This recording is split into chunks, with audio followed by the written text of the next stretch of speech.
Today on Locked On Horned Frogs, we talk about the incredible comeback story of Trey Sanders, transfer running back who came into TCU from Alabama this offseason.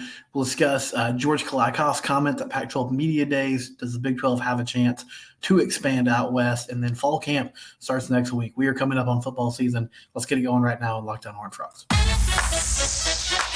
You are Locked On Horned Frogs, your daily podcast on the TCU Horned Frogs. Part of the Locked On Podcast Network, your team every day.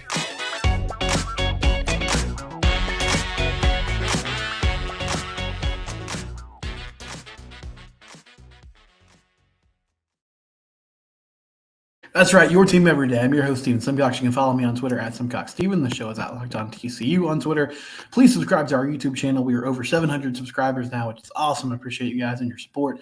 Also, subscribe wherever it is you get your podcast and its audio variety. And today, guys, we are getting closer to fall camp. And so later on in the show, I want to talk about big questions as we approach fall camp next week. Guys getting back into practice. We're 40 days away from the season opener against Colorado. We've almost made it through the long off season. This is a great time to subscribe to Locked On Horned Frogs. This last week of July, we'll have episodes Monday, Wednesday, Friday, and then going into August, we'll go back to our 5-day-a-week format, Monday through Friday, your team every day. I want to start today, though, with Trey Sanders, the running back from Alabama that came to TCU in the offseason. And one thing that we've discussed a lot this offseason is who's going to replace that production that not only Kendre Miller left, but Amari DiMercato as well. From last season and just everything they were able to do in the run game. Miller was so good, along with DiMercato as a change of pace back. Who's going to replace that? Monty Bailey was a guy that showed flashes last year, has a lot of explosiveness, has a lot of speed. But one player that they brought in who's kind of a real wild card here is Trey Sanders, the Alabama running back. And Chris Hummer did a really good story on his comeback from a car accident that left him with a lot of injuries that he had to fight through and rehab through to even get back on the field at Alabama. And I had heard the story about Trey. Like, he was a all-world type of player coming out of high school, 5-star, one of the top running backs in the country, played at IMG Academy in Florida, goes to Alabama, was expected to be a contributor like pretty much right away from day one. And we all know how good that Alabama program is with Nick Saban, how many great running backs they've churned out. Has a car accident where his brother's driving, wasn't their fault, just freak situation. And, he had to battle back from that and ends up having some production there at Alabama, but kind of discovers after he gets his degree last year. And Chris Hummer mentioned that he got his degree in environmental science, but after he got that degree from Alabama and had the opportunity to transfer as a grad transfer and have immediate eligibility, he said, well, I'm going to move on somewhere else. I didn't realize, though, I hadn't honestly looked into how bad those injuries were. Like, I knew people had talked about it. He had the car accident. It was significant. But Chris Hummer puts it like this. So he's in a car accident with his brother, and he had a broken pelvis. He had multiple fractures in his hip. His hip was broken in 4 places, a pelvic fracture, and when the bone came off, it ripped open Sanders' bladder, which is just horrific injuries. The seriousness of the injuries were so severe that when the paramedics first called Alabama to give an update, they told the sports medicine director, Jeff Allen, we have one of your players and we think he's going to make it. So when he got to the hospital and they started assessing what was going on, football was the furthest thing from, everyone's mind. And this happened in November of 2020. And, so middle of the fall during the pandemic season, and didn't know if he was going to play again, didn't know what this was going to look like. Obviously, Alabama's a place where they have a ton of talent. That's not – and they're really supportive of him, but that's not the type of place where you can just have significant physical limitations and work your way back into the lineup. But he did that. I mean, he was able to play in their season opener next fall after that really intense car accident in November, worked really hard in the rehab process. Played in the Tide season opener in next September against Miami, scored a touchdown, and just continued to get better and better, but sort of saw at the end of the season maybe there wasn't a place for him. Ends up in Fort Worth, and the coaching staff at TCU says, Sonny Dykes said that He's looking better every day. Kaskazadi has said some really nice things about his recovery. Trey Sanders told Chris Hummer the past 2 months is when I really started to make cuts that I haven't made since my wreck. And so it's going to be really impossible to know until the game starts. But if Trey Sanders is close to the type of talent and the type of player he was when he was at Alabama, then, I mean, we're talking about a really outstanding option at the running back position. And you have Amani Bailey there, who could end up very well being the starter. I mean, Amani was part of that rotation last season, mostly, limited action when the game was out of hand. Cameron Cook is also coming in from Round Rock Stony Point, talented freshman, 4-star player. I'm not sure if he'll be able to, compete immediately because they got a couple of guys who are more established and he didn't go through spring practice. But I think that's a name to know. And then Trent Battle is sort of a next factor too because of what he can do in the passing game. They can use him at running back. They can use him at slot receiver. Corey Wren is a really interesting player, very, very fast. Did some special things at Florida State when he was there before transferring to TCU. So a lot of really explosive, really great talents and that running back room, and Trey Sanders leading the charge. But I encourage you to read this article. It's really cool and inspiring. And, there have been nothing but rave reviews. Sometimes, guys, transfers are becoming more common now, and I think fans and coaching staffs are sort of figuring out, it's not always the players making this decision. In some cases, it's coaches saying like, hey, we need you to move on for, depth purposes, or we have young talent coming in. Maybe it's better if you move on somewhere else. But Alabama people have said nothing but great things about Trey Sanders. That's from fans. That's from head coach Nick Saban.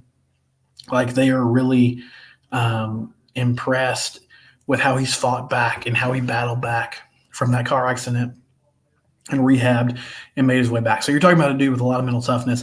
I was really impressed in the spring game with his vision and just his patience as a runner. And so if he can get that explosiveness back, and it's probably not ever going to be back to 100% like it was, but I'm not going to be the guy that doubts him because obviously he's made huge strides throughout the years since this happened. And, yeah, I mean, it's a name to know, Trey Sanders, because if he is anywhere close to the type of talented 5-star player he was coming out of high school, then you have a really good running back. And I think, with the O-line, you're replacing a lot of starts, you're replacing some production. But at the same time, you brought in quality players. And if that group gels and comes together as the season kind of shifts and moves and goes through the year, then there's going to be a lot of opportunities for running backs to make plays in the run game. So, yeah, that's on 247 Sports. Chris Hummer wrote it. It's called Road Back, Feeling Like Himself Again. TCU's Trey Sanders puts traumatic car wreck in the rear view. And I'm excited to see what he does this season for TCU football. When we come back, we're going to talk about Pac-12 Media Days is on Friday. What did George Kalikoff say to the media about the all-important question, is the Pac-12 going to stay together? Can they get through what's been a very rocky few months for the league? We'll discuss that next on Locked On Horned Frogs. One of our new sponsors, eBay Motors, you see at the bottom there, ebaymotors.com. They're the place to go if you need parts for your vehicle. For a championship team, it's all about making sure you have every player and they're a perfect fit. It's the same when it comes to your vehicle. Every part has to fit just right. You can't cut corners here. You need to get it right. So the next time you need parts and accessories, head to eBay Motors. With the eBay Guaranteed Fit, you can make sure every part you need fits right the first time around. Here's what you do. You just add your ride to My Garage.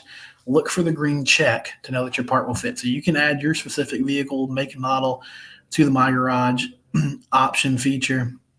And then you can just look for that green check when you pull up a part to see if it will be a good fit. Because just like in sports, confidence is the name of the game. And when you shop on eBay Motors, with over 122 million parts to choose from, you'll be back in the game in no time. After all, it's easy to bring home a win when the right parts are guaranteed. Again, you got to get this right. You have to make sure you have the right parts that fit right to make your vehicle run properly. And so go to ebaymotors.com today.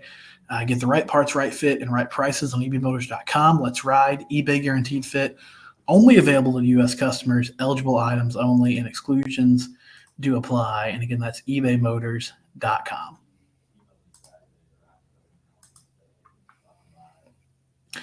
Talking some TCU athletics, TCU football here. And so Pac-12 Media Days happened on Friday. And with all the, distractions around the Pac-12 and the media deal, they did not announce a new media deal at Pac-12 Media Days. They didn't announce any real plans. George Kliakoff, the commissioner, gave another loose timeline that many Pac-12 presidents have and athletic directors have touted over the past few months, which is we're close, we're a few weeks away, we're just finishing some things up, and it hasn't happened. Nothing clear and concrete has materialized. But with all that surrounding the league, one thing that's lost is Pac-12 football might actually be really good this year. It's a brand name that's kind of suffered for the past 5 or 6 seasons because Oregon has been down. USC bounced back last year, made it to the conference title game. Utah has been the most consistent program in that league lately. Won another Pac-12 championship this past season. Kyle Whittingham does a great job with that defense. They play a very physical brand of football there. But, Caleb Williams, the reigning Heisman Trophy winner, he's back at USC. It's USC and UCLA's last year in the league.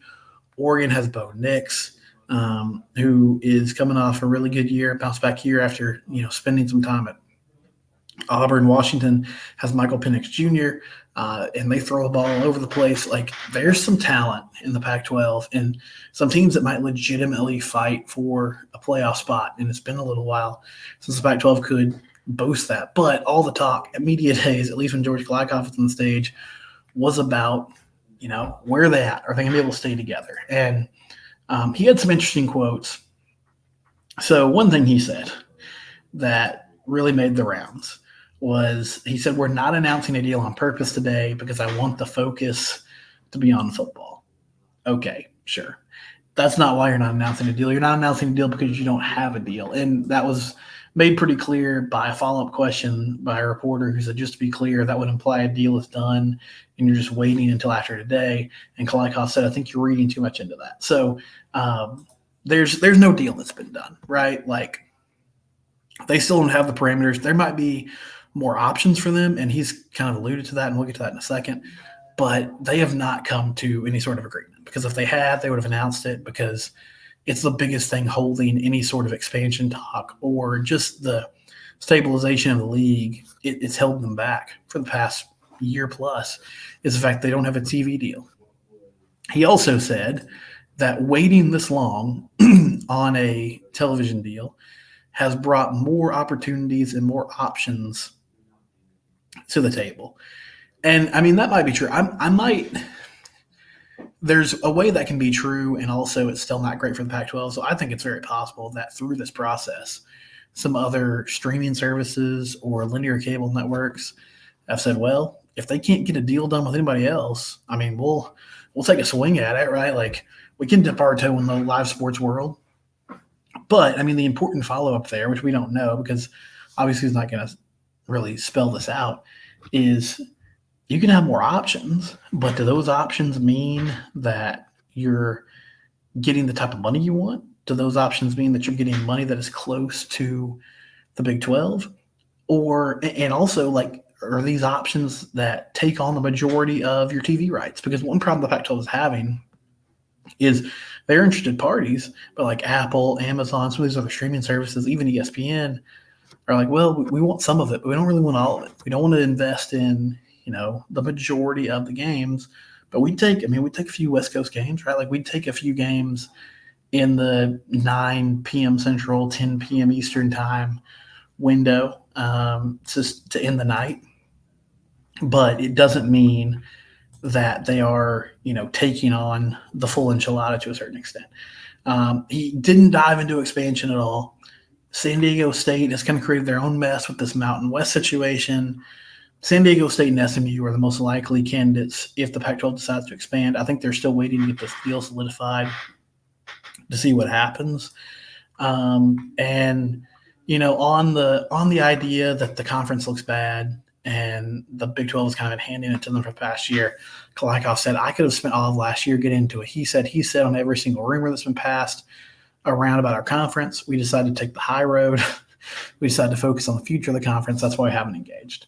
So, okay, the spin here is we're trying to keep things above board and not get involved in a verbal sparring match. We don't want to do that. like the Big 12. I think there's a couple things that are clear here. One is the optics of this look terrible. Now, it doesn't mean the Pac-12 can't still figure this out. Like, it looks bad right now. If they do get a deal that's close to the Big 12's, revenue sharing, which I'm skeptical about that, but it could happen. Then I think there's a good chance the league stays together because there's still a lot of rumors about Colorado. I don't know what's going to happen there. It seems like Colorado's probably going to leave. But even if Colorado leaves, unless Arizona comes with them, or Arizona State, or the Four Corners, which doesn't seem super likely. But if Colorado decides this week they're going to leave to the Big 12, that's a nice win for the Big 12. Like, that's another PR thing that they can hang their hat on. Colorado comes in with a lot of history. Lately they haven't been good in many sports, but football-wise, they won a national title in the 90s. Like, there's history there, okay? And also it's just another shot to the Pac-12 of, hey, we're winning this battle right now. I don't think that just losing Colorado, though, totally implodes the Pac-12 conference. So I'm very curious to see where they end up and kind of what the dividing line is. What does Arizona look at? What does Arizona State look at money-wise and exposure-wise and say, you know what, it's not really worth it for us to be here. We're going to move on to the Big 12. And at that point, does the Pac-12 kind of fold in on itself, or do they say, okay, well, we'll just scramble and add a few schools, group of 5 schools, and keep it going? I don't know, but that's where we're at. There's no deal, and they're saying there's a deal that's coming in the near future. They said that for a long time. We'll see if that's actually the case. When we come back, fall camp starts next week. We'll discuss big questions for this TCU football team. We'll do that next on Locked on Horned Frogs.